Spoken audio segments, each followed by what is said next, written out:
ABC Listen. Podcasts, radio, news, music and more.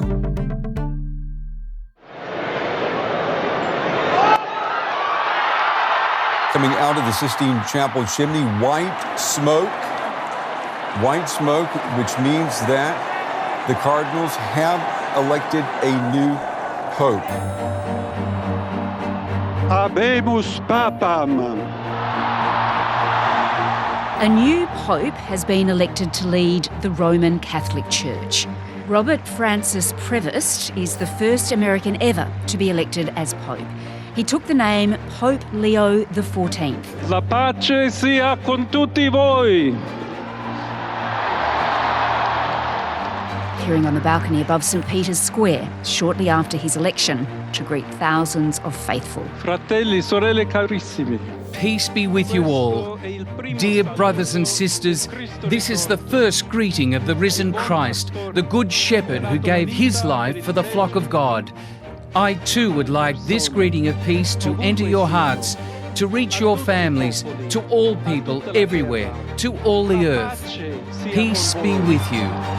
Today, Andrew West, host of the ABC's Religion and Ethics Report, on what we know about the new Pope and what his election means for the future of the Church. I'm Sam Hawley on Gadigal Land in Sydney. This is ABC News Daily. Andrew, the 267th Pope of the Roman Catholic Church has been chosen.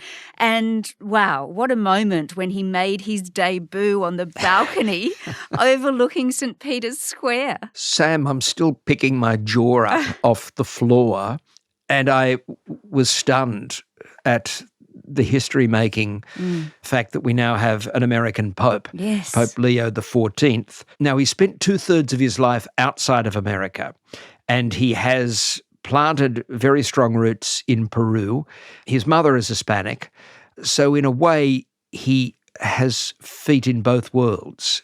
But yeah, I was stunned because his name was on the list, so to speak, but it just wasn't anywhere near the top of the list. Just was not near the top of the list of papal candidates. No, and the Catholic Church has never had an American Pope before. So why is that? Just explain the significance of that. Well, the Catholic Church, of course, is a lot older than the United States of America. But, of course, the general feeling is you don't give the papacy to a superpower because they already have so much power. Why concentrate it even more by handing over the Vatican, in a sense? But the general feeling was that the papacy is a counterweight to the global superpowers. Particularly after World War II, the papacy should be a counterweight to those superpowers. There's a sense that the Americans have already got a lot of power. The question is this a gift to Donald Trump or is it a headache? And I'm going to say it's the latter. Why is that? I mean, Donald Trump has welcomed this, of course. He said it's such an honour. He can't wait to meet the new Pope, Pope Leo XIV. Yeah, well, of course, I'm surprised that he hasn't claimed some credit for it, but then you could argue that this is maybe the third election that's gone against Donald Trump after Canada, Australia, and now the papacy. And why? Because Prevost, Leo XIV, will be very much in the tradition of Francis with his critique of the Trump administration's positions on immigration, refugees, immigrant rights, climate change, all of the things that Francis stood for and for which many Americans, including J.D. Vance, the Vice President, found objections. They're going to find continuity with the new Pope. There'll be some outreach to the disaffected American conservatives, because it is true that Francis really didn't care much about, or didn't care sufficiently about, the division in the United States that his papacy had created. 54% of American Catholics voted for Donald Trump, and the most fervent, observant Catholics tend to be Republicans and conservatives. And they certainly were not in any sense, threatening to leave the Catholic Church, but they were probably waiting out the Francis papacy. What they may get out of Prevost, out of Leo XIV, is a pope who's willing to tip his hat to some of their sensibilities, but he's not going to compromise on the continuity message of Francis, at least not based on his opening words.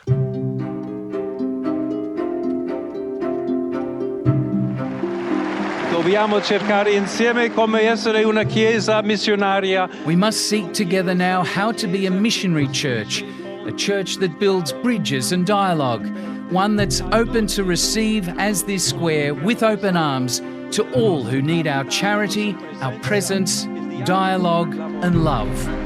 Yeah, so just tell me more about those. He was closely aligned with Pope Francis. So while he's on this balcony speaking to thousands of people below, what do we read into those words? He spoke in Italian and Spanish, of course. Yeah, which were the same languages that Francis used when he became Pope. And he made it a very cogent point to mention Francis many, many times, to almost dedicate his papacy in a way to that of his predecessor without it being a carbon copy. He made this reference to synodality. It's such a clumsy, ugly word, and it's very hard to explain, but at its core, it's about greater lay participation and greater participation of people on the margins in the Catholic Church. Now, the Conservatives see this as a stalking horse to diminish the power of the clergy and the bishops. But here was the new Pope emphasising, using that word synodality. Now, it's not quite a red rag to a bull, but it was very clear that he was saying there's no turning back. Again, that doesn't mean that this will be, Francis's second papacy, as it were. But it does mean, and Leo XIV just saying that on the balcony, does mean that he really sees that Francis put the church on the trajectory on which he wants it to continue. It won't be the same. There will be more concessions to conservatives. There will be less discussion, I think, around things like sex and sexuality, but he's not going to let up on the core social justice, environmental, immigrant rights stuff. Yeah, and what about women? Now that, I think, will be a disappointment because he has effectively closed the door on not only women's ordination, but women deacons. Of course, as Pope, you can reopen those doors, not to ordination as priests. I just do not see that happening in my lifetime, and I'm 56 years old, and if I have another 30 years, it'll be good, and I still don't think that I'm going to see women priests. I'm not a Catholic, it should be said, but I follow the matters very closely. But a Pope can reopen the door to something like women deacons. But what I guess he would have to do would be to demonstrate sufficient, quote-unquote, conservatism or caution in other areas. Could a pope who shows some conservative tendencies in other areas be given a little more leeway in other areas? Women is going to be very difficult because he wants to continue the Francis pattern of elevating women to positions of greater authority. And Francis put a woman in charge of a Vatican department, a nun, for the first time in history. I wouldn't be surprised if Leo XIV adds another nun to a position of authority.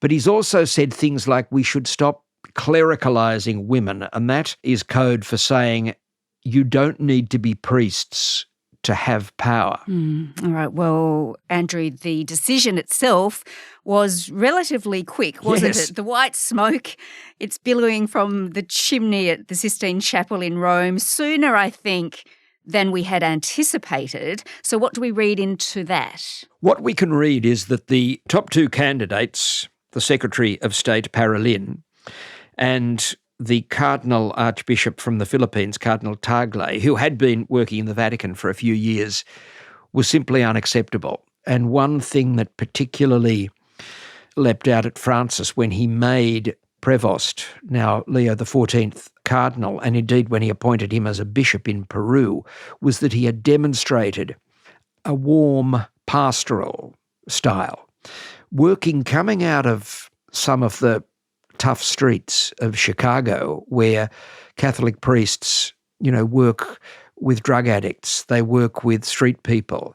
Not every priest, but there is a real tradition of that in Chicago. Francis would have seen someone who had a real pastoral touch, and when he became a missionary and so readily moved to Latin America and Central America, this would have impressed Francis as he looked at his history as well. So with Parolin, You probably thought he was a man who may well have been a brilliant diplomat, but they needed something more. With Tagle, the Cardinal Archbishop out of Manila, he was maybe thought to have been just too liberal for even the moderates. He had been thought to go even further than Francis on LGBT questions. Tagle would have been a very vibrant, obviously very visible face of the new church, the Church of the Global South. But he may have just been too liberal for certainly half of the Americans, and I suspect most of the Africans. Well, what about that issue, though, of child sexual abuse and the clergy? How will Pope Leo XIV deal with that? And how is he considered on that issue? Well, imperfect is how he is considered on that issue, like just about every cardinal. Some are considered considerably worse than imperfect. I would say that the new Pope has a record that is solid. Obviously, like Francis, he recognised the depth and perversity of the crisis, probably struggled like Francis did to understand the breadth of the crisis. In 2000, he was criticised for allowing an accused sexual abuser, a priest who had not been convicted, but he was accused, and the Catholic Church clearly had very deep suspicions about him because for nearly a decade he'd been on very, very tightly restricted duties. But he allowed this priest to come and live in the Augustinian order where he was the superior in Chicago. And the problem with that was that the house was quite close to a school. Now, the order was probably prevailed upon by the archdiocese to give this man a room. The thinking at the time was often if you keep these men living in communities, they can be more easily monitored rather than having them live by themselves. A lot of eyes on them. But it was clearly an oversight because about 18 months later, this accused priest was later moved out of that house because it was simply too close to a school. The criticism was that he, as the head of the order, did not inform the school that this man was resident in the house. There were also complaints when he was a bishop in Peru that he had not acted strongly enough in dealing with complaints. But that's very contested because other people, not just priests, came forward and said, no, he handled these complaints as best as we could have expected.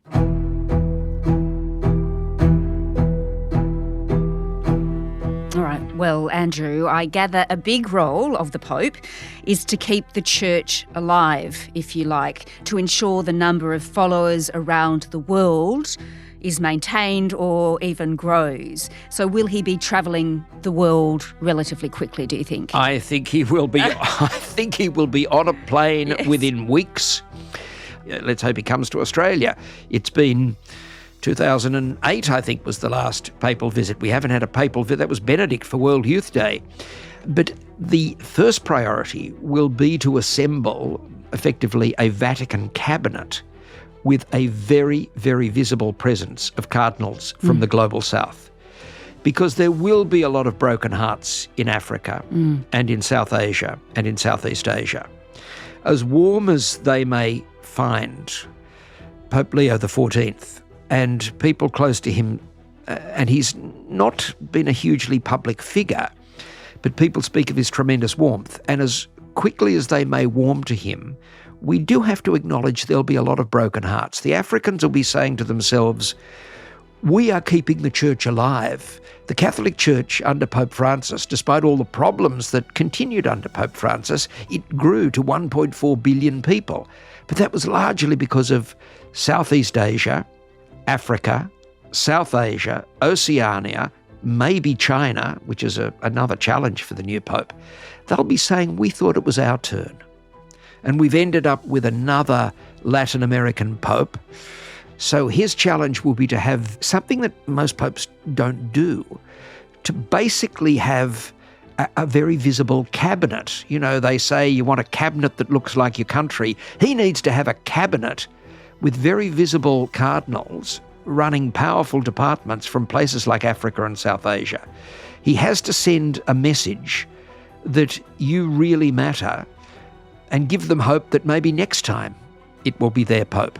But yes, he will most certainly have to travel. The question is, where is his first port of call? Mm-hmm. And I would suspect it may be to the Middle East. Interesting. Why do you think that? Because there was some speculation that Cardinal Pizzaballa, who is the Latin Patriarch of Jerusalem, could have been the next pope, because Pizzaballa was only 61, and were he to be chosen, you could be looking at a 25 to 30-year papacy, and people thought Pope John Paul II's papacy at 27 years was too long. So the opportunity to have a peacemaking pope in the Middle East, which is what Pizzaballa really was trying to be, has passed, but yet the issue remains. The longest religious tension of the 20th century remains in an even more bloody fashion. So I suspect I wouldn't be surprised if his first visit is to the Middle East. All right. Well, Andrew, in all, what do you think? Will Pope Leo XIV be a stable hand for the millions of Catholics around the world? He will seek to build some bridges that Francis, I won't say burned, but I will say let fall into disrepair. Even though Catholicism is falling in the United States, it's still the third biggest Catholic country in the world. There's 70 million Catholics in the United States. And here's another thing you got to remember, Sam. It's where the money is. It's where the money is. And a lot of very wealthy conservative Catholics turned off the tap when Francis was Pope. They thought that Francis had, in the words of one of these people that I met, a studied indifference to the United States. And the tap was turned off to a number of Catholic charities. They kept funding local Catholic charities of their own liking, but they did turn off the tap to a lot of the international Catholic charities if money went through the Vatican as a statement of their opposition to the Pope and his positions on economics. But just by doing very simple things at the start, like wearing the little red cape known as the mozzetta, indicates a willingness to be a bit more traditional in style. So, yeah, America is where he's going to, I think, rebuild some bridges or repair some bridges, because he has to be aware of that's where the money is, but he's also going to have to be aware of where the people are, and that is in the South. Andrew West is host of the ABC's Religion and Ethics Report. This episode was produced by Sydney Peed, audio production by Adair Shepherd. Our supervising producer is David Cody. I'm Sam Hawley. ABC News Daily will be back again on Monday. Thanks for listening.